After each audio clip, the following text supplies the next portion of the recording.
Okay, let's make a start. This is a meeting of the Community Services Committee, Wednesday the 15th of November. Got various apologies for absence on that. We have, yeah. So we've got Councillor Chichester Miles, Councillor Kent, Councillor Martin, and Councillor Lineker. I know had a conflicting meeting as well. Yeah. So I think that's probably take that apology as well. Yeah. Okay, so we are just chorus. We are indeed, yes. Right. Any declarations of interest? No. That's all. Thank you. Chairman's report and urgent items. I haven't got any, except there is a report, an extra addendum report that's being tabled on the boreholes at Batford Springs, which we'll take during the discussion on that item. That's all I had. Did you have anything? No, nothing else, Chair. No. Okay. Right, item 4, public questions in accordance with Standing Order 22. Haven't received any, no. Thank you. Moving on to item 5.1, can I confirm the minutes of the last meeting? Yes. Yes. Right, thank you very much.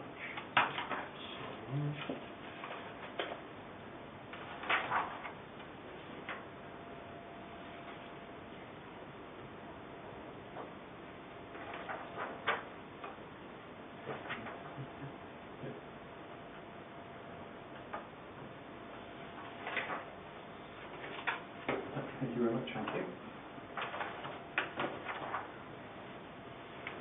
Okay.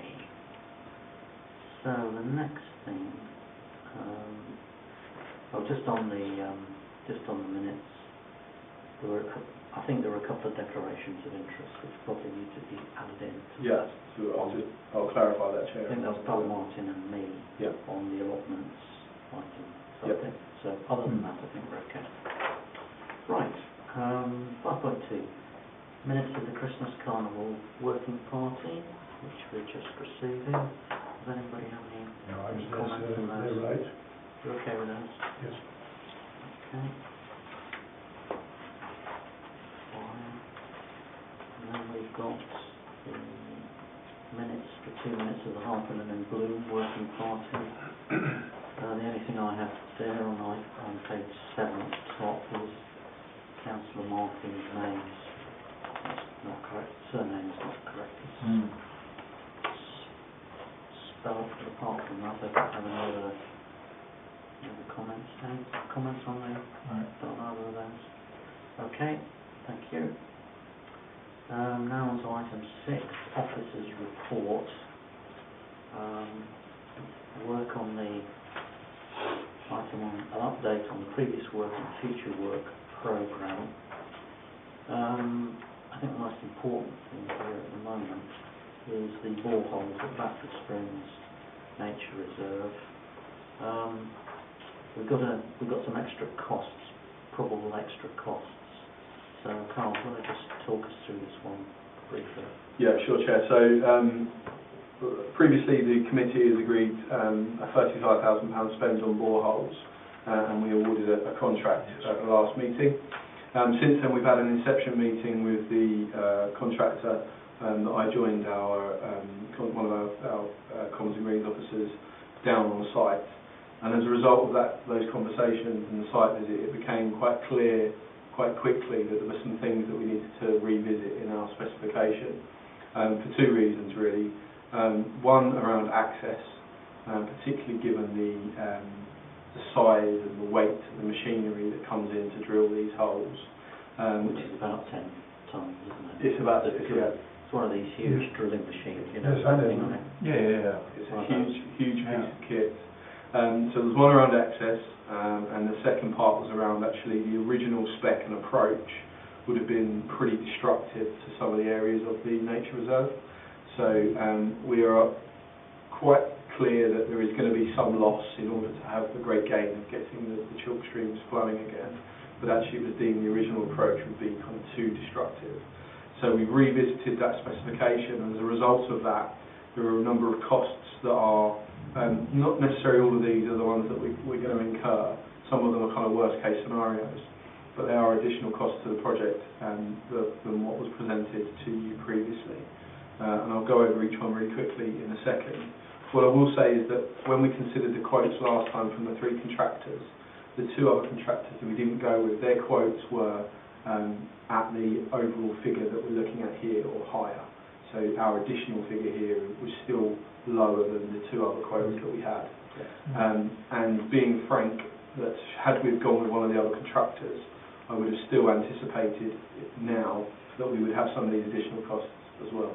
So from a best value perspective of the procurement, we are well in line with our regulations on that. So you'll see the table that I've put in front of you here has got various items. And in addition to that, we've got this grant 20k from the Arts and Wildlife Trust, which is a valuable contribution to completely, yeah. So originally we were expecting to have to pay for everything. The fact that we've got this grant really helps that. So the various items, the first one is waste removal. Now this is a contingency figure, so we don't expect to have to do any waste removal as it currently stands. However, the licence we have to apply for with the Environment Agency, they may come back with a condition that we have to, in which case it's sensible for us to add a contingency into that now, given the change of approach. And the track net hire is straightforward, it's a definite cost, it's to get across from the road, across to the site. The infill of existing boreholes, so we have a kind of a per metre figure cost on this, and this is the kind of the worst case scenario. We're not 100% sure at the moment how far down we're going to need to fill them. So this is the kind of the worst case, the 5,600. The transfer licence is a definite cost, £1,500. Toilet hire, £200, definite cost. And then the bridge for the chalk stream. So this is one of the key revisions actually. So previously we were expecting to bring in a small vehicle bridge to take over, to be able to take the machinery over. So when we looked at the specification again, that bridge would have needed to be much stronger than the original plan. And even then we felt that actually it might not be suitable. We estimated that the vehicle bridge that we need would be about £8,500. So the approach here is actually is more cost effective. So we are going to infill a section of the stream with crushed recycled concrete to create a temporary bridge to go over at the cost of about £5,000. And then once the project's removed, that will be taken out again. And then the final is the contractor cost, which is a definite cost, which you've seen before. So all in all, we've got officially got a gap of just over £21,000. However, £6,000 from the existing in-year budget is allocated to this. So that takes a maximum gap at the moment of 15,244. So what we're asking this evening is to agree to the further release of up to that amount from an earmark reserve that is associated with the common. In that earmark reserve, there is £62,000 at the moment. So we cover it easily. So it can easily be covered. And as I say, that is a maximum additional cost. I would expect it to be lower than that. Well, my view is got to do it properly. Yes, I think that the damage and things that would cause a lot of problems actually, and could cause us even more problems than the actual, in the long run, putting things right, more than what is done here. All I'd ask is, are the volunteers happy with all of these things that you put in here, and is there any insurance needs that we need to think about? I mean, we've got public liability, haven't we? So would we need to think about anything else? What with the work that's going on down there? Do we need to? The contractor should have. Contractor's risk. So the contractor is part of the providing quotes to us, and that's provides us with all that kind of evidence and risk assessments and safe working practices. And in terms of volunteers, so the volunteers are obviously on board with the project itself. The details of how we go about it is very much down to the town council to decide as the owner. But I'm sure they would support anything that has the kind of minimal damage on the remaining site. And I think it's quite good that we emphasise the fact that this is the earmark reserve is currently 62k, so we're within the figure that original figure, so 56 from 62, so we're within it. Okay. Any other points, or are we content to Yes. Recommend that? Yeah, happy with Okay, that. agree with the recommendation. Okay, that's unanimous, thank you. Good. Right, moving on to Batford Springs HQ. Those of us who've been down there, seen it was duly demolished, the old building, and the new modular units were put into place, and I think all that remains is to connect up, isn't it? That's correct, yeah. So utilities and final connections, and then it's a kind of bit of an internal fit out with some other bits that we need to wider equipment. It's good, progress really well. And certainly the feedback from the volunteers is they're very happy with it, aren't they? Yep. I've seen some emails from them, but that's good stuff, and they'll be able to use part of it for children's classes and stuff like that, apart from storing their kit. Yeah, exactly, and we will be able to, as well as the town council. So we've got Heidi, who's our people and wildlife officer, who's out there engaging people in our wonderful assets. So she'll be able to use that building as a hub as well. So it'll be a really great addition, I think. Okay. All right. Next one, the air raid shelters. As you may recall from previous meetings, these are unsafe.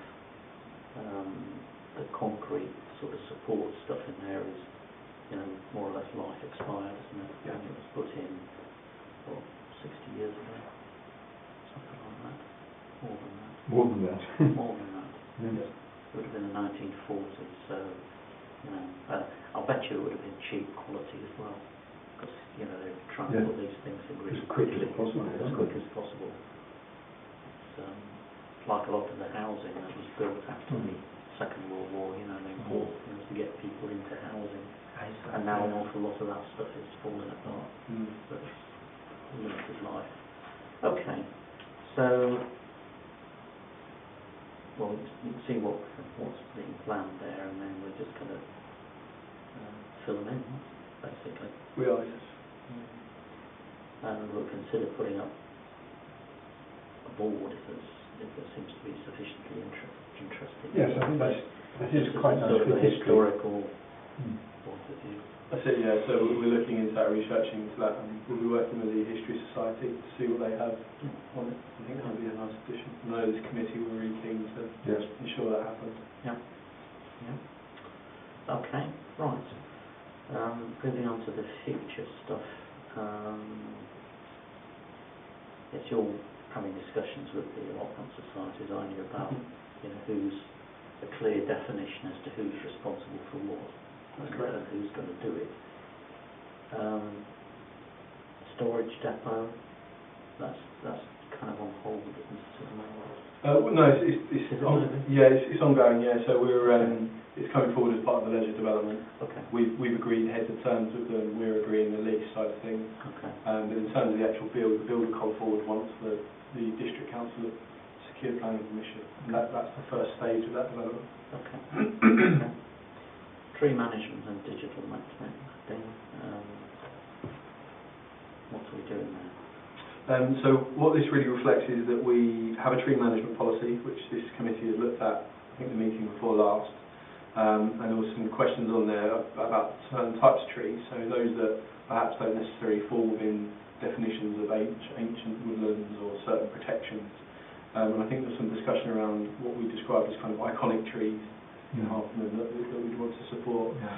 Linked to that is the digital mapping software that we purchased last year, which enables us to map all of our tree assets, and off the back of that allows us to put a digital management and maintenance program with that, so that we know exactly what tree needs work at what point in time. Okay.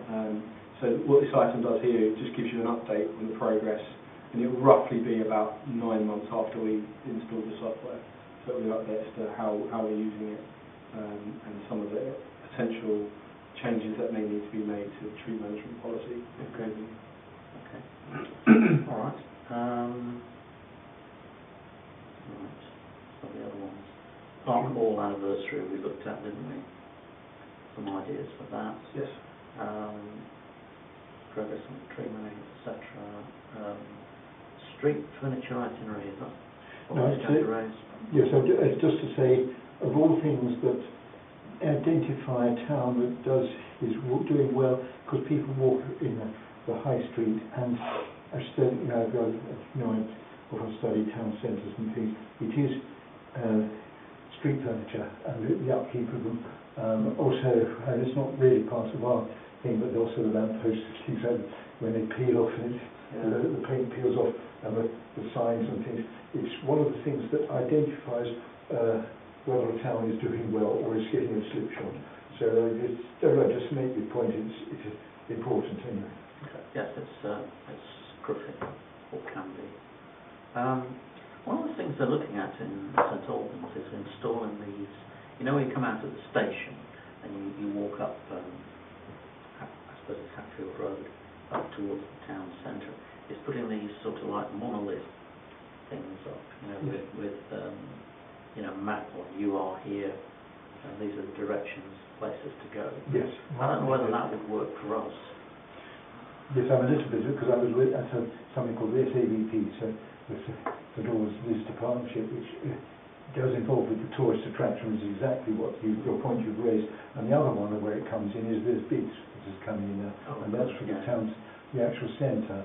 They are on the exact thing as well. Well, we haven't got those, but it just emphasises those are things that people are really waking up and thinking these are the ways to make ourselves look more attractive. Yeah, I mean, one of the things I find a bit tiresome is when you come out of the station, which, you know, lots of people do, is you've got that empty building on the left, you know, and all the litter in it and so forth. Oh, what a mess. Yes. I know it gets cleaned up periodically. What, in Harpenden?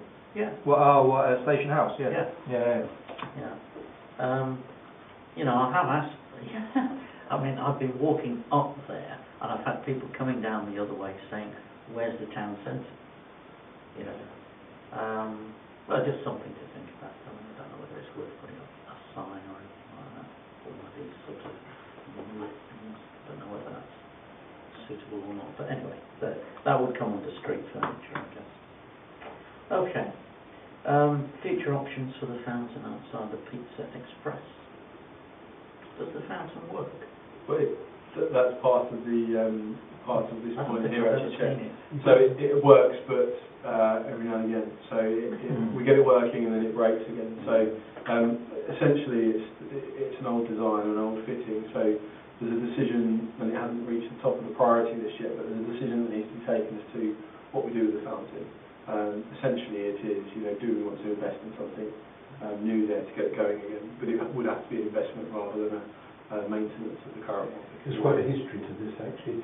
It goes back into an awful long time before I was even here, and then at the same time there was the whole redevelopment, the putting of the new loos, because it was the dreadful downs road loos and things like that, and then it was treated, it was just thought, well, we'll just fill it with earth or something like that, and it was taken away and came back. And I found it at one time it was thought it could be a drinking facility fountain, and of course that was health and safety issues came in there. But the fountain itself is a good idea, definitely. But what I think you have to cost us and more further to. If nothing else, I just fill it with earth and put some flowers in it. That's not a bad idea, actually. Although what's also depressing about this is just about everywhere you go in Switzerland, for example. I travel there quite a lot. You know, every town has got like a water trough in the middle with a statue. Usually a naked person. Or something like that. Or somebody dressed, you know, in sort of medieval gear or whatever, with a fountain. And it's always pure water. And even when you go onto the Zurich Hauptbahnhof, you know, the main station of Zurich, with international trains there, there's still one of these little places where you can fill up your water bottle if you want to. Anyway, not to worry about that. Okay, are there any other things that we want to add on to 4.1 for consideration that you can think of? I can't think of anything. No. The only thing I would add, Chair, is that there may be some items that come over to this committee as a result of the commercial income report that goes through to Council. So off the back of that report, there are a number of feasibility studies that link to the work of this committee. So they will feed into the forward plan should council approve those Yes. next time round. So that agenda will increase anyway. Okay. Alright. Now, you've got budget papers, that's a mistake. That is, yeah. So, 14 and 15, forget them. We'll cover them later on. Right, so what am I doing? We're just noting. Is that okay? Noting 2.1, everybody okay with that? That's it, yeah. Just noting those. Yeah, you've approved the 2.1.4, the new one, which is the important. Okay. All right. Let's move on to page 17, which is the budgetary control stuff, which does include that, we've got some of the budget papers out of order, so don't worry about it. I'll just move on to 16.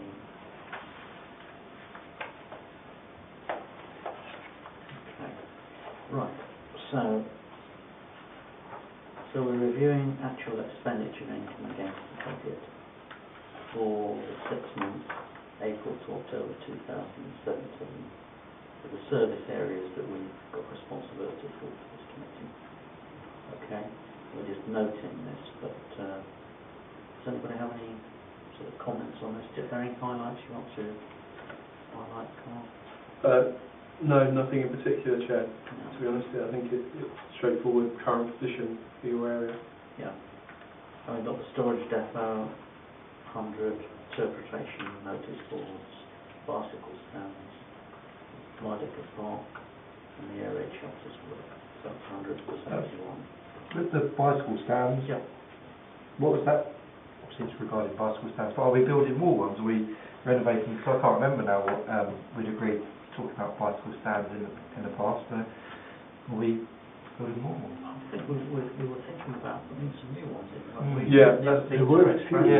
Yeah, that's correct. So the original release of this earmark reserve was outside of this financial year, from the previous financial year, but it carries over. So the plan originally was there was some comments at one point around the stands that are behind the Harpenden Arms being a problem. And so the money for this was allocated to potentially relocate that elsewhere. So Pizza Express, I think we was talking about, and we was going to have slightly different bike stands, but then I remember pushing for that, but then it all just kind of disappeared for a while, that issue, and I don't know what's happened on that since. Maybe I missed the meeting or something, but haven't heard anything since then. Okay. Well, from what I remember, we do some investigation and found that the bike stands behind the Harpenden Arms were in fact perfectly okay. That's correct, yeah. Yes. And we don't know who raised the complaint, but they were perfectly satisfactory. You've got plenty of room for people to walk through there. I mean, it seems like an ideal place to put them. But in addition, in the interests of improving facilities, encouraging people to use bikes rather than cars and all that sort of stuff, and we need some more storage areas. Yeah, so I think you're correct in that, Chair, that we looked at it and the actual issues that were flagged from the Harpenden Arms site actually weren't in fact issues. We also looked at capacity of the existing cycle racks, if you like, around the town, and actually they weren't at capacity. So again, at the time we felt that by just introducing new ones was kind of not necessarily solving the problem. Having said that, where there is a problem is closer to the station, which you'll see where around some of the railings you often get them in there. So the reason why this project is still set out in here is that at some point next year we'll be revisiting that to see what else could be done to potentially solve the station issue. Bearing in mind that we'd have to put them on our land, so which is quite a tricky one. But generally, having done that research and the sheer amount of other projects that we have going on, that one took a lower priority. Yeah, with the station, I mean, I go to the station now, I don't go and check how many bikes are in the actual station bike racks, whether it's full or not, but often when you walk up towards the station, you've got the bike rack stands outside Costa Coffee. You see a lot of bikes that are chained to the railings there. Whether there isn't space in the station cycle racks, I don't know. But if there isn't space there and people are chaining their bikes to the railings, then we'll need to look at that and think, well, we need more racks there. But if there are spaces at the station, then it might not be viable to build more racks there because people just be lazy and park their bikes. But yeah, we set aside 7,000 for more investigations Just to where we just could put in that case. will be good. Yeah, Because you've got an allocation there Yeah. in case we Yeah. want to use No, I it. think Yes. I do think we need a quite professional approach to this and look at it very carefully, sort of Yeah. investigate it. I do think, you know, this drive to get more cycling, fine. You put, if you have 2 or 3 racks in one place, people don't think there are any. If you put half a dozen or so, people think, oh yes, there's a place to go to. So I think we ought to look at it very carefully. Okay.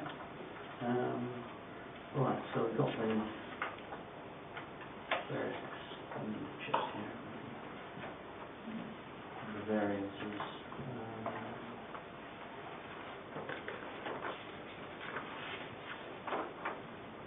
Am I right and read this right that we're making more income than we thought we would?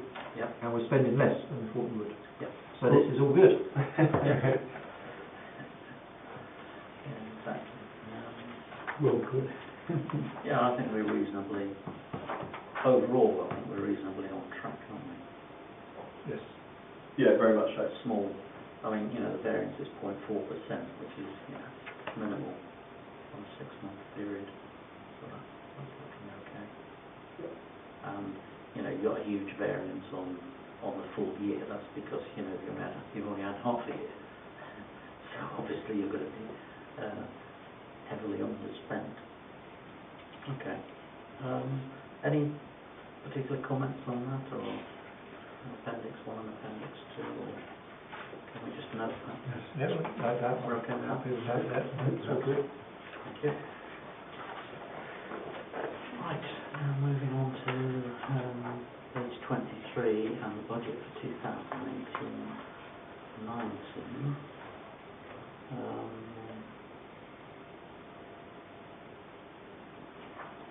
So, key thing is, I think 3.2, isn't it? Inflationary pressures. I think we ought to take into account approved changes in service delivery and current demand. Plus the inflation, which is around about 3% now, isn't it? It is, yeah. Which has gone up inevitably following Brexit, or the Brexit decision, because, you know, the fall in value of sterling, and therefore the imported stuff is more expensive.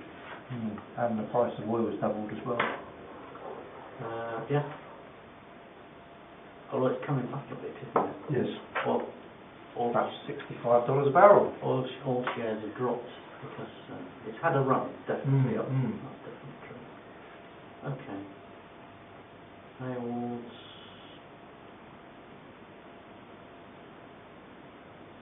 One-off items, favourable variances, adverse variances. Okay. Well, I've got a few points on some of the variances. So if we start with them now. Oh, this is chipping. So if we go to page 28. 28. It's under town centre management. We've got Harpenden Bloom. This is last year's budget. Okay. We've got a budget of 8,200, but we only spent 399 on Harpenden Bloom. What was all that about, Colin?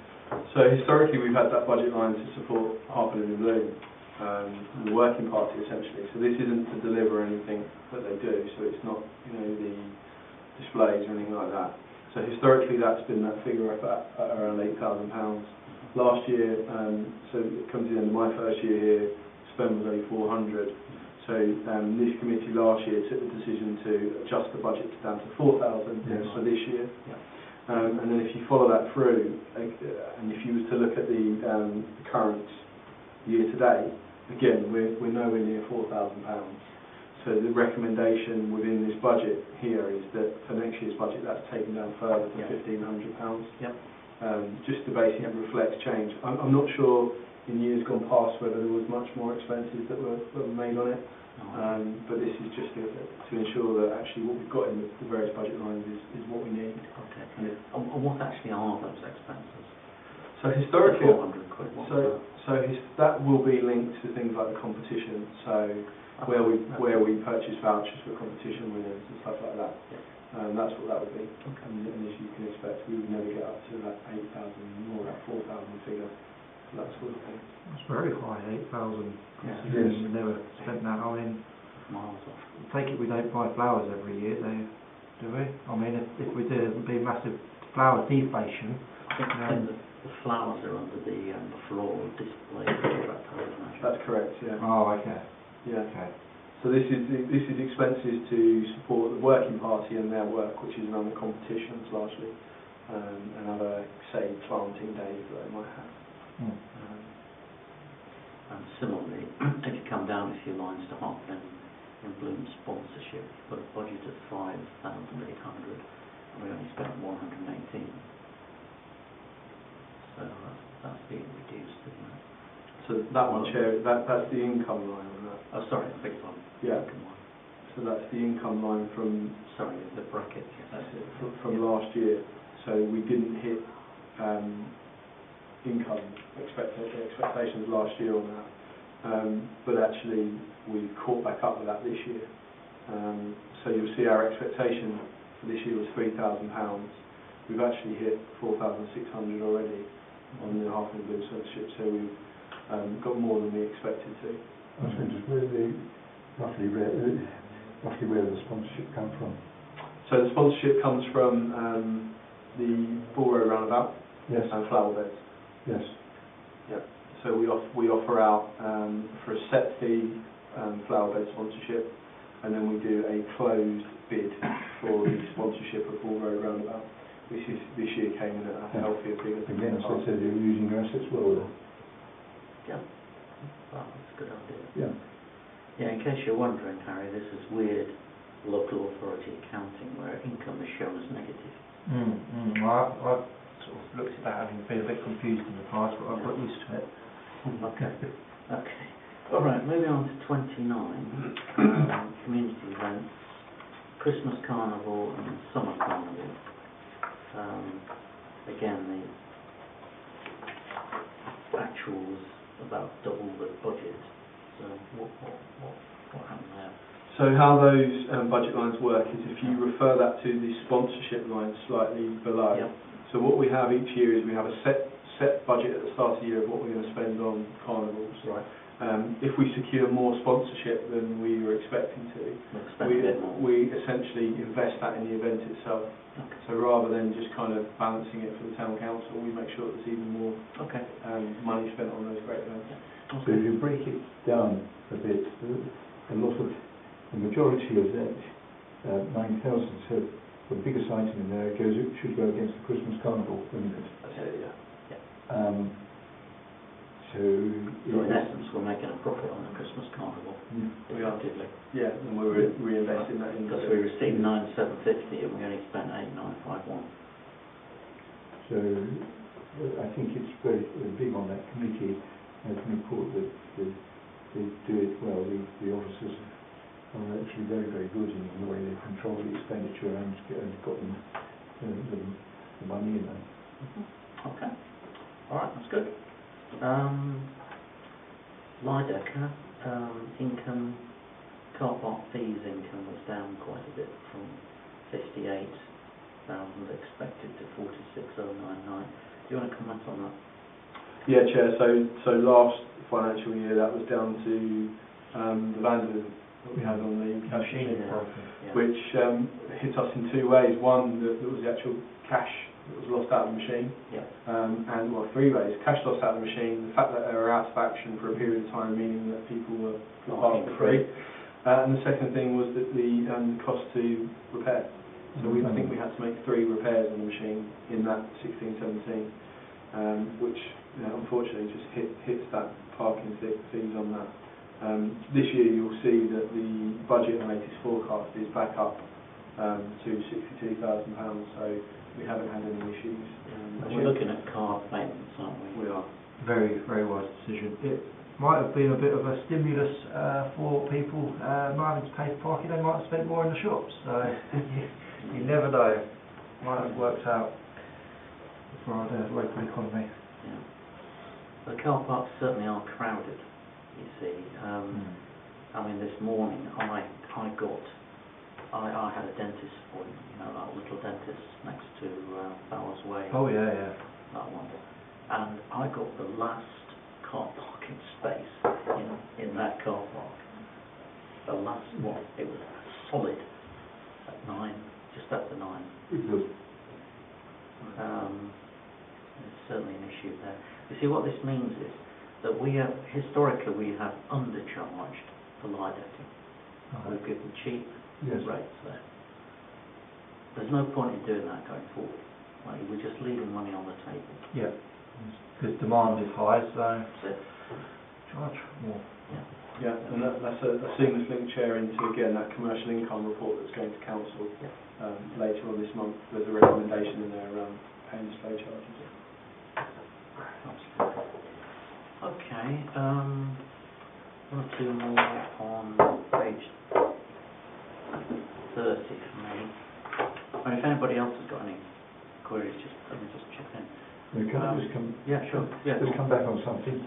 Just on the looking at community events on sponsorship, you look across on the budget and the estimate says it's 000. There's nothing in there. How does that relate? So what that will be, the way the accounts are done at the moment, there's a weird anomaly around sponsorship. It's split over different lines. Yes. So again, the plug to the commercial income report. Off the back of that, we're suggesting that all sponsorship comes together under one line in the future. Yes. So from this, I think the answer to your question is that line is under the corporate policy and finance area of the budget rather than your line. So rather than having sponsorship on Harpenden individual, Carnival, etc., it's having one line with one target, which I think is going to be about £15,000. But I think it's a zero in here because it's in the corporate policy and finance section. But I will check that happily and just feed back to you afterwards. Thank you. If that's okay. Okay. Okay, fair enough. Right. Page 30. Commons and Greens. We've got quite just looking at last year's budget, we've got a fairly heavy underspend on tree works and the management plan and the contractors and general works. Could you just run us through those? Yeah, certainly. So on the tree works and the management plan, it's the same story, if you like. So this is historically our approach to tree works and the management plan has been almost entirely reactive. So if some works are thrown up that we know that we need some emergency works on the trees, or that we need to do something in the management plan, we've then spent money on them. So how this was reflected in the actual spend, it means that because we're not necessarily being proactive, we're not fully spending the budget that we've got, and we do need that full amount of that budget. So what you would see later on in this financial year, when you look at the year to date, is that those figures aren't as low anymore, because what we've got now is we've got a proactive programme of works. So we've still kept in our budget profile. In our budget profile, we've still kept a reactive amount. But actually we've gone out and we've said, okay, what are we going to spend this tree works money on? You know, we're going to focus on these trees here. What elements of the management plan are we going to fund in this year? So those two reflect now that going from a reactive to a proactive approach, which is also in our business plan. So the spend should be then closer to the budget. Definitely will, without doubt. The contractors and the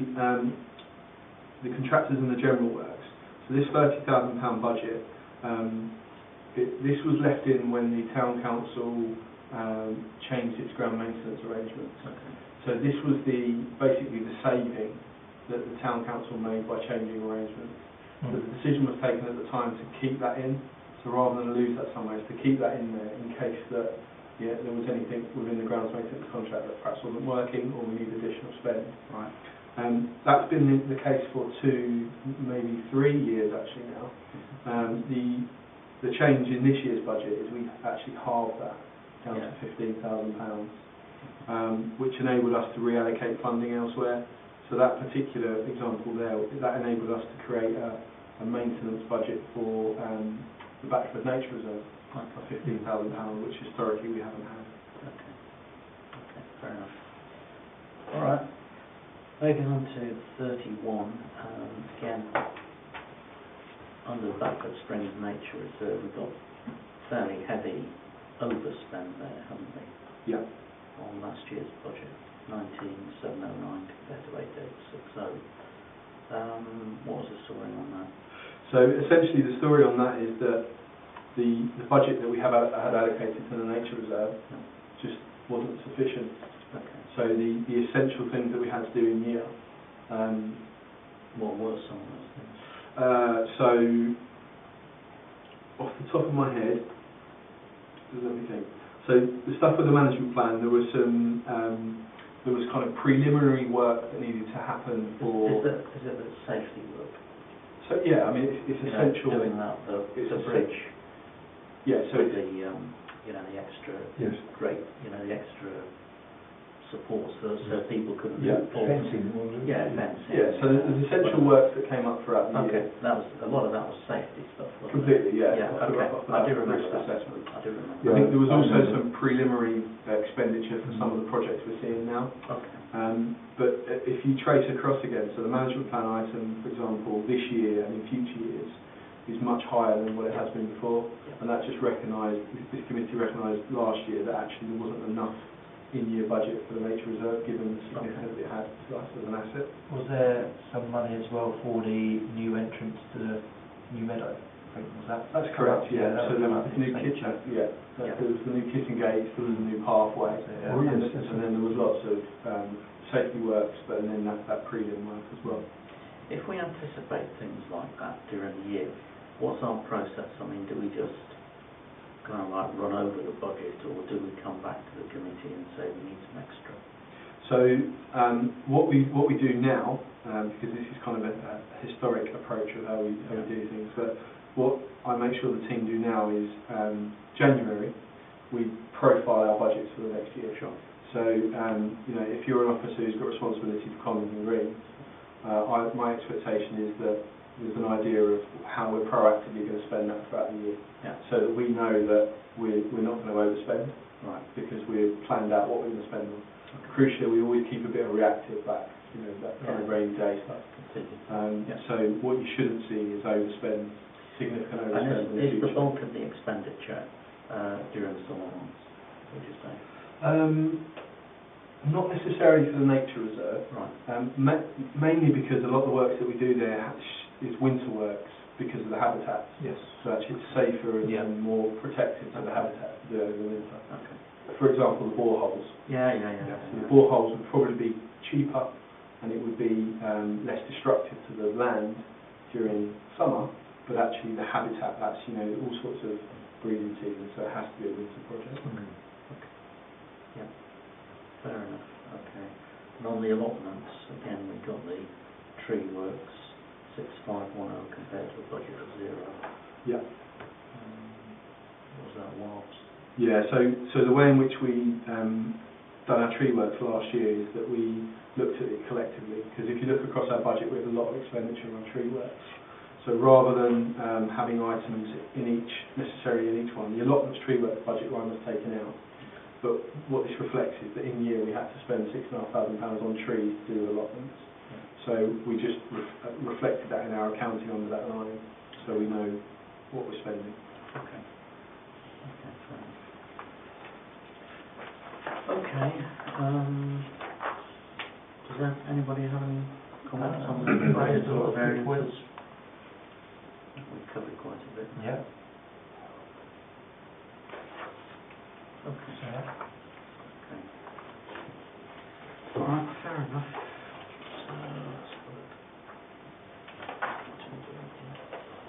So we have to review the base budget for 2018-19. Subject to any amendments, resolve to recommend the budget to the Corporate Policy and Finance Committee. So are we okay to so recommend? Yeah, I would, yes. Thank you very much. Nice. Right, now something lighter. Page 33, the farmer's market branding. That's it. Yeah, of course, yeah. And then the front home. So you've got the colour. So, 1, 2, There are 4 of them. 4. Yes. 2 is slightly weird because, you know, if you read, most people read left to right. So it looks like baked fresh meat and goods, fruit, fish. Yeah, I don't go with yeah, that. I think that's a bit, yeah. that needs to be changed. I mean, I think we're right in, the recommended option is option 4. Three, Right. 3. It says, recommended option is option 4, which is the amalgam of elements from options 1 and 2. Option 1, gladly, I don't think option 4 has too much from option 1, except the top bit after the farmer's market. That if you look down here, you've got a chicken, and usually you call that poultry. Produce, I mean, some people who don't eat eggplant might not know what that is. And crafts, you've got a hacksaw. I thought it was interesting objects to put on there. So I think that option 1 is a little bit. I think that's dull. The first option 1 is dull. I don't really like option 2. I'm not too sure that option 4 does come out. Personally, my personal view is option 3. I think that's got the.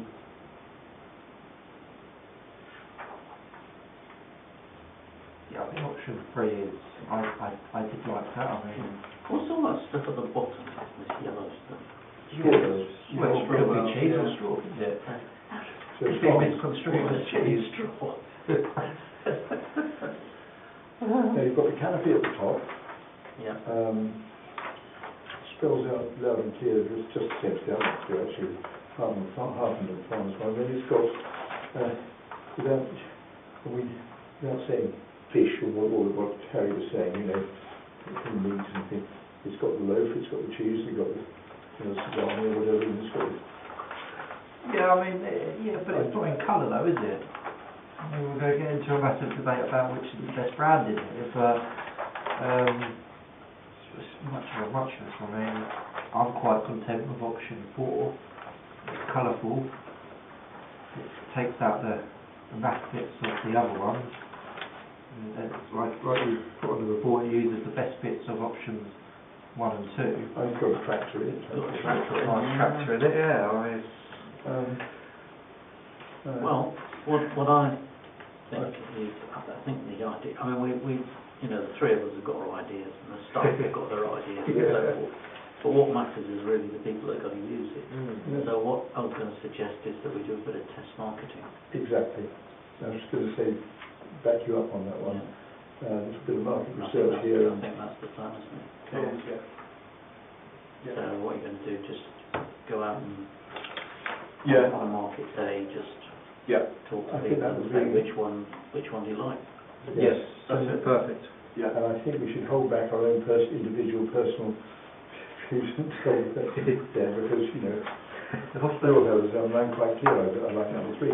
But I do it from my own marketing point of view. If I was selling the thing, if I was selling my shop, you know, I go for, I mean, I look at the first one here and I think that's awful. Yeah, I mean, they also, because option 4, they've got driverless tractors now, because there's not anyone driving it, so. It might be illegally parked. Oh, You go to ticket then. Oh, it's quite funny just thinking Now, of I things. would just see what market research does here. Surveying, you know, it can be done. You don't have to spend great money doing it with enthusiastic people and do as which you like. Yeah. Okay. All right. So basically, we like 3 and 4. Yeah. I think it's fair to say. Thank you. We suggested that we did some test marketing. Yeah. Is that okay? That's fine, yeah. If you just want to resolve that, that'd be...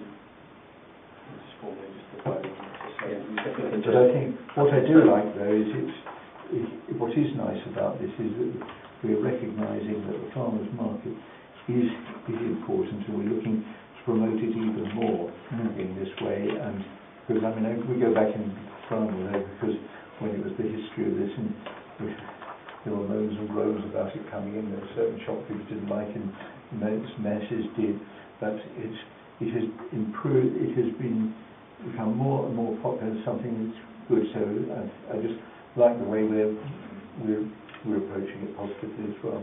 Yeah, it is good. We're becoming a nation of foodies now, finally, and like what we're seeing with the town with regards to the square where we've got the two street food stalls, little vans. Food is becoming more and more popular. Well, it's always popular, but we're becoming a nation of foodies, so advertising the farmers market more will produce more benefits, I'm sure, because more people will think about shopping there. Yeah, okay. All right, so can we agree a recommendation then, which is that our preferred options were 3 and 4, and that we will we recommend that a test marketing exercise be carried out. Definitely, we don't want our subjective views. Just exactly. We could be wrong. You know, people could come back and say, "Well, we like what?" Happens. All right. Is everybody okay on that recommendation? Yes, happy with that. Good, thank you. Okay. Right.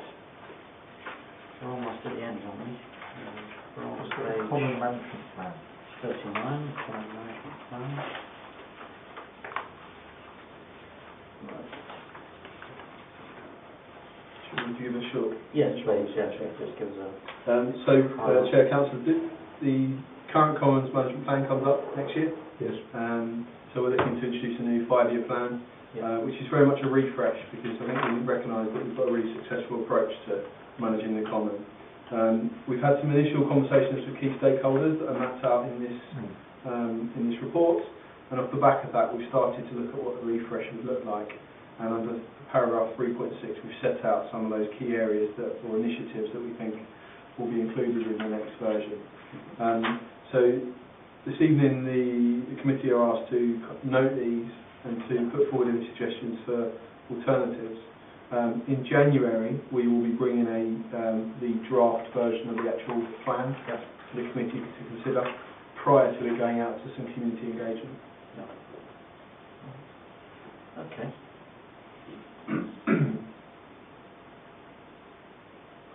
So what do we think about 3.6, the items in there? Yeah. What do you think? What's a pond dipping platform? Is that for people to dive into the pond or something? So, actually is. Well, hopefully Is not. that in English?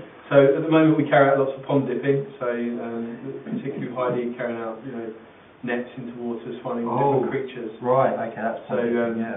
Essentially, the way we do it at Southdown Pond, if you can imagine, there's some uneven surfaces, it can get quite slippy at times. So the suggestion is to create a dipping platform from which children and our staff can stand on and dip their nets in. Right. Okay. Yeah. Okay. Good. In the cricket club, in support of the development of that's a rather very general comment. What does it sort of mean? You know, I mean, we wanted it, yes, definitely. I mean, I was terribly enthusiastic about getting the thing going. I just wanted to know how much what it sort of means. I mean, just a little bit of knowledge. I don't really know what's coming. They've raised some money towards this, and I hope it will happen sometime. I definitely feel that it's nice to think we will support the development in whatever way. But I remember one of the sort of things that came up in opposition, and well, I think it was Councillor Vincent, and people raised the thing and said, we don't want this used by other people, the pavilion used by other people, other bodies and things. But that's the sort of thing that might come. I don't know what in the planning sort of issues that were involved, whether that will be a sort of that these were raised in the early days when the planning things were going through, and the whole idea of enthusing and realising what this does for young people, particularly during the summer season, you see all these several hundred young kids playing cricket all over the girls and boys. So, I like the thought that, we will give them support in whatever, encouragement or what have you. Yeah, so I think, Chair, on this one, basically this partly reflects the fact that in our business plan we've got a specific objective in securing the redevelopment of the cricket pavilion. I think in the management plan it's coming at it from a more of a green space biodiversity point of view, so that if there's any, the development of the pavilion will have an impact on surrounding areas. So the management plan wants to ensure that we support the pavilion, but it's done in a sensitive way. I think, again, I'm doing lots of plugs for the commercial income report, but there is a section on that around the cricket pavilion. That particular section, the commercial income report's in two parts, a confidential section and a non-confidential. The confidential section includes some stuff on the pavilion, which broadly sets out the current position and potential opportunities for the Town Council to get involved in a commercial venture as part of that. Essentially, where they are on the non-confidential bit is that the planning application or the planning permission runs out next August.